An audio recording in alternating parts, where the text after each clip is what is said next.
Living God ministry प्रस्तुत करते हैं हर दिन प्रभु यीशु के साथ।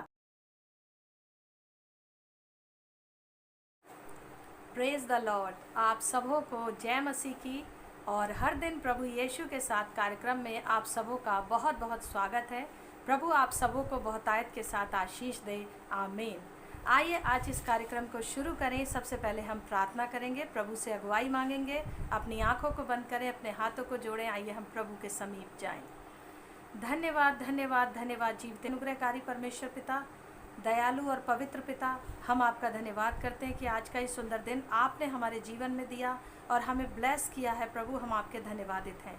प्रभु आज के सुंदर वचन के लिए हम धन्यवाद करते हैं जो आप हमें देने जा रहे हैं। परमेश्वर आपने जो दिया है खुदावन, उसमें आप हमारी अगुवाई करें। वचन के बोले जाने में, समझाए जाने में, और परमेश्वर हमारे सभी विश्वासी भाई बहनों के सुने जाने में उनको भी समझ बुद्धि और ज्ञान की आत्मा से भरें।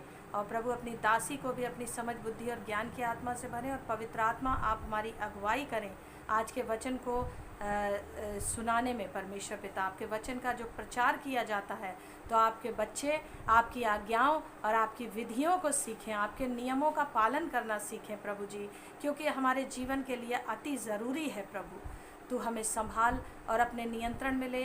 ये प्रार्थना अपने जीवित उद्धारकर्ता प्रभु यीशु मसीह के नाम से मांगते हैं, आमीन आमीन। तो मेरे प्यारे अजीज़ों, आज का दिन जो यहोवा परमेश्वर ने बनाया है और हमें दिया है, और हमें उस दिन के साथ साथ बहुत सारी आशीषों और बरकतों को भी हमारे जीवन में हमारे परमेश्वर पिता ने जोड़ा है। तो इसके लिए हम उस परमेश्वर के लाखों बार, करोड़ों बार, असंख्य और अनगिनत बार धन्यवादित हैं कि उसने हम सबों को आशीषित किया है। एक बार फिर आपसे मिलने का मौका इस वीडियो के थ्रू, इस कार्यक्रम के थ्रू मुझे दिया है, मेरे परिवार को दिया है कि हम सब आपसे इस प्रोग्राम के थ्रू मिल सकें। हम धन्यवाद करते हैं उन सभी लोगों का जो आप लोग जो इस कार्यक्रम को प्रतिदिन देखते हैं और आशीषित होते हैं। मेरा पूरा विश्वास है आपको बहुत सारी आशीषें मिल रही हैं, वचनों के द्वारा, गीत के द्वारा, प्रार्थनाओं के द्वारा, और जितने भी वीडियोस हम डालते हैं। तो परमेश्वर आप सबों को आशीष दे। तो मेरे प्यारे अजीज़ों, आइए इसी तरीके से इस कार्यक्रम को लगातार देखते रहें। आज का वचन हम मनन करेंगे, जैसा कि हमने पिछले दिनों मनन किया था भजन संहिता 119 अध्याय की 1 से लेकर 4 आयत तक हमने मनन किया था। और आज हम 5वीं आयत से लेकर 8वीं आयत तक भजन संहिता 119 का ही 5 से 8वें वचन तक मनन करेंगे। उससे पहले एक शुरू से मैं रिपीट करती हूँ जिससे आपको थोड़ा याद आ जाए इस वचन के बारे में, कि भजन संहिता 119 का हमने पढ़ा था पहले वचन से।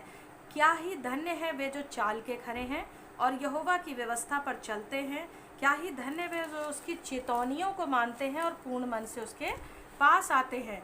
फिर वे कुटिलता का काम नहीं करते और वे उसके मार्गों में चलते हैं।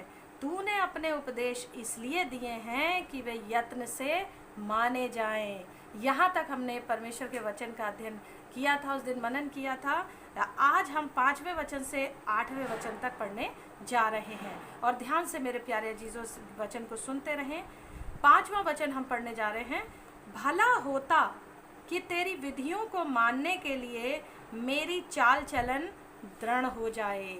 यहाँ पर इस वचन का लेखक इस बात को कह रहे हैं कि भला होता, क्या ही भला होता, कितना अच्छा होता।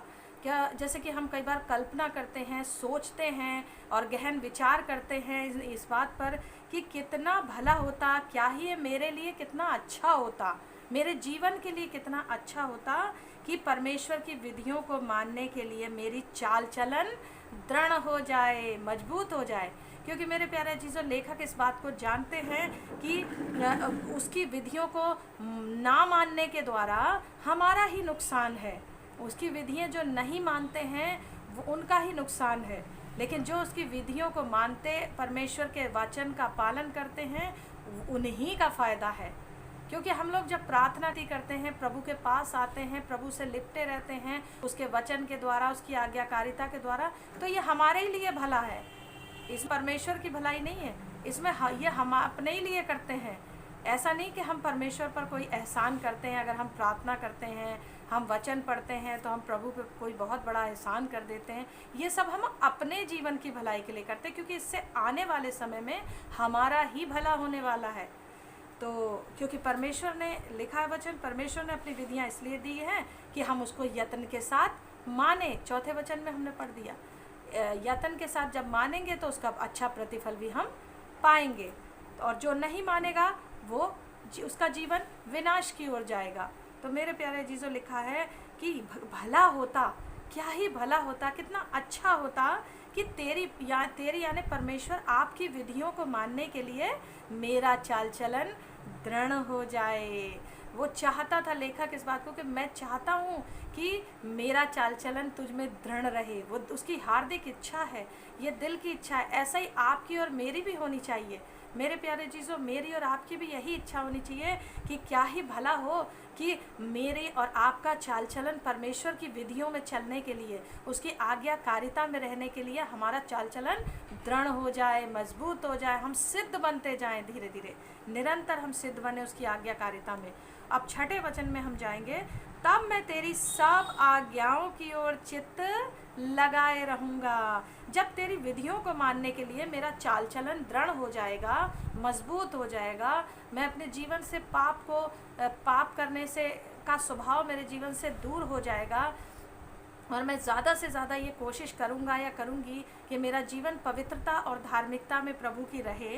तब क्या होगा, जब मैं पूरा मेरा चाल चलन इस बात के लिए दृढ़ हो जाएगा, मन तैयार हो जाएगा और मैं ऐसा करना आरंभ कर दूंगा या कर दूंगी, तब क्या होगा, तब मैं तेरी सब आज्ञाओं की ओर चित्त लगाए रहूँगा। तब मैं तेरी सब आज्ञाओं, ऐसा करने से पहले कुछ करने की ज़रूरत है, तब कर पाऊँगा ऐसा, तब कर पाऊँगी ऐसा।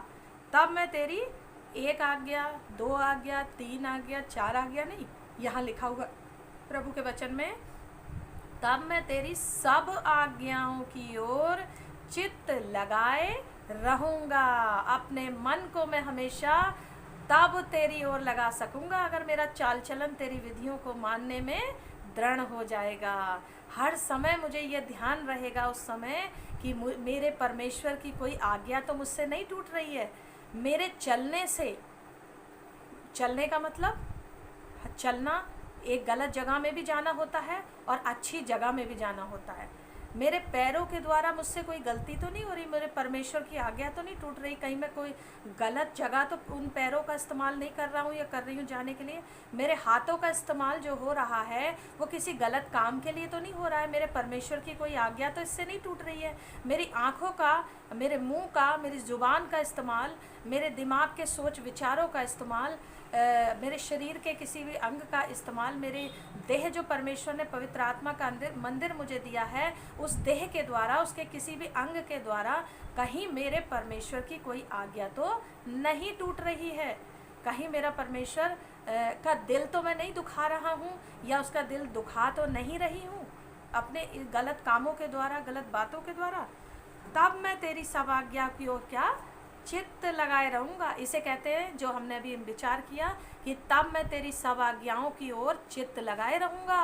कहीं मेरी आँख से पाप ना हो जाए, मेरे सुनने के द्वारा पाप ना हो जाए, मेरे बोलने के द्वारा, मेरे विचारों के द्वारा, मेरे हृदय के द्वारा, मेरे शरीर के जो पवित्र आत्मा का मंदिर है उसके द्वारा कहीं मेरे परमेश्वर की आज्ञा ना टूट जाए। तब मैं तेरी सब आज्ञाओं की ओर अपने मन को हर समय चित्त को लगाए रहूँगा और मेरी आशा ना टूटेगी। और जब मैं ऐसा करूँगा, जब मैं परमेश्वर के वचन की ओर अपने चित्त को हर समय, उसकी सब आज्ञाओं की ओर अपने चित्त को लगाए रहूँगा, तब क्या होगा, मेरी आशा जो तुझ पर लगी हुई है, मेरा विश्वास जो प्रभु पर है, मेरी आशा और उम्मीद जो उस पर है, वो कभी नहीं टूटेगी, क्योंकि मैं परमेश्वर की आज्ञाओं का पालन कर रही हूँ और पूरी कोशिश कर रही हूँ कि मेरे जीवन से परमेश्वर की कोई आज्ञा ना टूटे। आज बहुत सारे लोग हैं मेरे प्यारे चीज़ों, जो परमेश्वर की आज्ञाओं को तोड़ रहे हैं।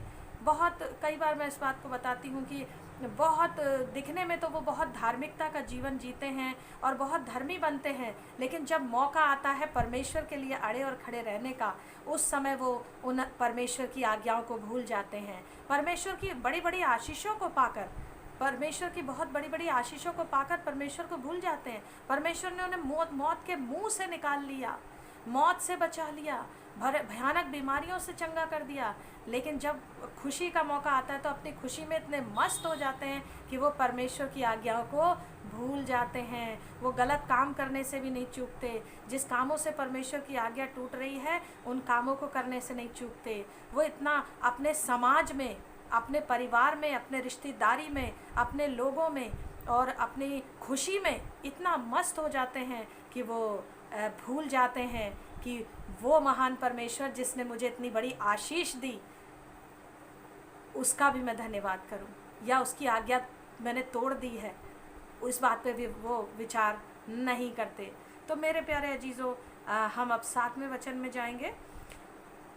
जब मैं तेरे धर्ममय नियमों को सीखूंगा, जब मैं तेरे धर्ममय नियमों को सीखूंगा, यहाँ लेखक कह रहे हैं जब मैं ऐसा करूंगा, जब मैं तेरे धार्मिकता के नियमों को, उन पवित्रता की बातों को, उस धार्मिकता की बातों को जो मुझे तेरे नज़दीक लाती हैं, जो तेरे सम्मुख मुझे पवित्रता में लेकर चलती हैं, उन सारी बातों को जब मैं तेरे धर्ममय नियमों को सीखूंगा, जब मैं सीखूंगा, तब तेरा धन्यवाद सीधे मन से करूंगा। जब मैं इन बातों को सीखूंगा, तेरे वचन को पालन करना सीखूंगा, तेरे नियमों को सीखूंगा, तब तेरा धन्यवाद कैसे करूंगा? सीधे मन के साथ। मेरे प्यारे अजीज़ों, धन्यवाद दो तरीके से होता है। कई बार हम परमेश्वर का, कई लोग धन्यवाद इसलिए करते हैं, वो प्रार्थना में आते हैं, परमेश्वर के वचन को बड़े ध्यान से सुनते भी हैं, प्रार्थनाएं भी करवाते हैं, लेकिन जब उनका काम हो जाता है उस समय वो बड़ा धन्यवाद करते हैं, प्रभु का बड़ा धन्यवाद करते हैं। लेकिन जब उनका काम हो जाता है, काम निकल जाता है, तब वो धन्यवाद कहाँ, प्रभु कहाँ, प्रभु के सेवक सेविकाएं कहाँ, जिन्होंने उनके लिए इतनी मेहनत की है, जिन्होंने उनके लिए रात दिन प्रार्थनाएं की हैं, या परमेश्वर जिसने उन्हें जीवन दे के आशीषित कर दिया, उस समय उन्हें वो चीज़ें ध्यान नहीं रहती। तो मेरे प्यारे चीज़ें, एक धन्यवाद तो ये होता है, और एक धन्यवाद वो होता है जो सीधे मन से होता है, जो खरे मन से होता है, जो दुख सुख, हर खुशी, हर गम, हर परिस्थिति में परमेश्वर की महिमा करता रहता है। ऐसा धन्यवाद सीधे मन का धन्यवाद होता है, जो हर परिस्थिति में परमेश्वर का बना रहता है, जो हर परिस्थिति में परमेश्वर का ही रहता है, इधर उधर नहीं, अपने मार्ग से इधर उधर दाहिने और बाएं नहीं मुड़ता है, सीधा चलता रहता है, भेड़ की तरह, भेड़ की तरह। बकरी का जीवन नहीं जीता, वो भेड़ का जीवन जीता है, सीधा। दुख हो तो भी प्रभु का, सुख हो तो भी प्रभु का, कैसी भी परिस्थिति आए। तो मेरे प्यारे अजीज़ों, सीधे मन का धन्यवाद ये होता है। तब तेरा मन क्या करूँगा, तब तेरा धन्यवाद मैं सीधे मन से, सच्चे मन से करूँगा। 8वां वचन, मैं तेरी विधियों को मानूंगा, मुझे पूरी रीति से ना तज। अब यहाँ लेखक कह रहा है प्रभु से कि मैं तेरी विधियों को मानूंगा। लास्ट में भी वो इस वचन में कह रहे हैं, मैं तेरी विधियों को मानूंगा, क्योंकि वो जानते हैं कि परमेश्वर की विधियों को जो नहीं मानेगा, परमेश्वर की विधियों का जो पालन नहीं करेगा, उसका अंत क्या होगा? विनाश होगा। उसका अंत परमेश्वर ने अपने वचन में बता दिया है। जो परमेश्वर के पुत्र पर विश्वास नहीं करता, उसको अनंत जीवन नहीं मिलेगा, और जो उस पर विश्वास करता है और उसकी आज्ञाकारिता में रहता है, उसकी आज्ञाओं पर चलता है परमेश्वर की, उस अनंत जीवन उसका है। तो मेरे प्यारे चीज़ों, वो जानते हैं कि विधियों को ना मानने के द्वारा क्या क्या हो सकता है, जीवन में नाश विनाश आ सकता है, अनंत जीवन से वंचित हो जाएंगे, स्वर्ग राज्य से, परमेश्वर के स्वर्ग राज्य से वंचित हो जाएंगे, प्रभु की नज़दीकी से हट जाएंगे, और जब प्रभु की नज़दीकी से हट जाएंगे तो बुरा ही बुरा होने लग जाएगा। ऐसा बहुतों ने किया और उनका जीवन नाश हो गया। तो मेरे प्यारे चीज़ों, वो जानते हैं लेखक, तो वो कहते हैं मैं तेरी विधियों को मानूंगा। तो मेरे प्यारे जीसो, आज आपका भी ये निर्णय होना चाहिए, आज हम सबों का ये निर्णय होना चाहिए कि हम परमेश्वर की विधियों को कहें कि हाँ प्रभु, मैं भी तेरी विधियों को मानूंगा, मैं भी तेरी विधियों को मानूंगी। मुझे पूरी रीति से ना तज। वचन कहता है मुझे पूरी रीति से ना तज। तो प्रभु का सेवक जो लेखक है इसका, वो कह रहे हैं मुझे पूरी रीति से ना तज, यानी प्रभु वो प्रार्थना कर रहे हैं प्रभु से कि हे प्रभु, मुझे पूरी रीति से छोड़ मत देना, मुझे कभी मत छोड़ना, मुझे पूरी रीति से कभी ना त्यागना, क्योंकि तेरे बिना मैं कुछ भी नहीं हूँ, तेरे बिना मैं कुछ भी नहीं कर सकता हूँ, कर सकती हूँ। जिनने इस बात को लिखा हुआ है, जिस लेखक ने, वो जानते हैं कि परमेश्वर अगर छोड़ देगा तो क्या हो जाएगा, बड़ा भयानक हो जाएगा। इसलिए उन्होंने लिखा है मुझे पूरी रीति से ना तज, मुझे ना छोड़ देना प्रभु, क्योंकि तेरे बिना मेरा जीवित रहना मुश्किल है, तेरे बिना मुझे आशीष मिलना मुश्किल है, तेरे बिना मुझे अनंत जीवन मिलना मुश्किल है। सब कुछ तो प्रभु तू ही है मेरा, इसलिए प्रभु मुझे पूरी रीति से ना तज। तो प्रभु के जीवित और सुंदर वचन के पढ़े सुने और समझे जाने पर, समझाए जाने पर परमेश्वर की बहुतायत के साथ आशीष हो। आमीन। आइए हम इस आपके लिए प्रार्थना करेंगे। अपनी आंखों को बंद करें। धन्यवाद मेरे जीवित पवित्र महान सामर्थ्य पिता परमेश्वर, हम धन्यवाद देते हैं आपकी समस्त आशीषों बरकतों के लिए जो आपने हमें दी हैं। आपकी बरकतों के लिए हम आपकी स्तुति करते हैं, आपकी महिमा, आपकी जय जयकार करते हैं प्रभु। आज के सुंदर वचन को प्रभु मेरे प्रिय भाई बहनों के दिल में ये बसने पाए, अधिकाई के साथ बसने पाए, और ये इसके पालन करता बने। ये केवल सुनने वाले ही नहीं बल्कि वचन का पालन करने वाले बने। इनको सद्बुद्धि, ज्ञान और समझ की आत्मा से भर, ताकि तेरी विधियों, तेरे नियमों पर चलते रहें, तेरी पवित्रता, तेरी धार्मिकता में चलते रहें। और प्रभु मैं इस वक्त प्रार्थना करती हूँ, जितने भी लोग बड़ी आस उम्मीद के साथ इस प्रार्थना में मेरे साथ शामिल हैं, प्रभु एक एक जन को परमेश्वर मैं आपके हाथों में सौंपती हूँ। इनकी बीमारियों को मैं तेरे हाथों में सौंपती हूँ प्रभु, इनके दुखों को मैं तेरे हाथों में सौंपती हूँ, इनकी उलझनों को मैं तेरे हाथों में सौंपती हूँ प्रभु, इनकी परेशानियों और समस्याओं को तेरे हाथों में सौंपती हूँ। हो सकता है इन्हें किसी से धोखा मिला है प्रभु, किसी ने इनके साथ धोखा किया है प्रभु। मैं प्रार्थना करती हूँ इनका दिल जो टूटा हुआ दिल है, परमेश्वर तेरा वचन कहता है कि तू टूटा हुआ मन को चाहता है, तू टूटे और पिसे हुए मन को तुच्छ नहीं जानता। प्रभु इनके टूटे हुए मन को तू ले ले, और परमेश्वर इनको अपनी महान शांति से भर, इनको अपनी महान शांति से भर प्रभु। अगर ये दुखी हैं, अगर ये निराश हैं, अगर ये पीड़ा में हैं, अगर ये कर्जे में हैं, बहुत सारी परेशानियों में, मुश्किलों में हैं, ये कमज़ोरी में हैं, दुर्बलता में हैं, ऐसी समस्या इनके सामने आ गई है कि इनको इस समस्या से बाहर निकलना मुश्किल लग रहा है। प्रभु मैं प्रार्थना करती हूँ यीशु मसीह आपके जीवित नाम से, इनकी सारी हताशा, सारी निराशा, सारी पीड़ाएं, इनके सारे दर्द, इनके सारे दुख, इनके लड़ाई झगड़े, इनकी बीमारियां, कमजोरियां, दुर्बलताएं यीशु मसीह नासरी के नाम से दूर हो। प्रभु तेरी शांति इनके घरों में निवास करे, तेरा आनंद इनके दिलों में पाया जाए, इन तेरा सुकून जीवनों में सदा बना रहे। प्रभु इनको बहुतायत से आशीषित कर। और प्रभु हम इस कार्यक्रम को भी तेरे हाथों में सौंपते हैं, जो ये लोग प्रतिदिन देखते हैं हर दिन प्रभु यीशु के साथ, उस कार्यक्रम पर भी आपकी आशीष हो। और प्रभु अपने दास दासी जॉयस को प्रभु अपने पंखों तले छिपाएं, अपने हाथों में संभाल कर रखें, ताकि तेरे दास दासी हम और तेरा बेटा रिजॉयस, हम तेरी सेवकाई को ऐसे ही निरंतर करते रहें और हम सभी ब्लेस होते रहें। सारे जितने भी लोग इस कार्यक्रम को रोज़ देख रहे हैं उनको बहुत सारी आशीषों से भर, और परमेश्वर और भी उन्हें शेयर करने का मन दे कि बहुत से लोगों तक इस वीडियोस को पहुंचा सकें और इन वीडियोस के द्वारा और भी लोग आशीषित होने पाएँ। ये सारी प्रार्थनाएं हम अपने जीवित उद्धारकर्ता प्रभु यीशु मसीह के नाम से मांगते हैं। आमीन आमीन। प्रभु आप सबों को आशीष दे। कल हम फिर मिलेंगे हर दिन प्रभु यीशु के साथ कार्यक्रम में। तब तक प्रभु आप सबको संभाले रखे, आशीषित रखे, खुश रहें, प्रभु में बने रहें। आप सबको जय मसीह की। God bless you all.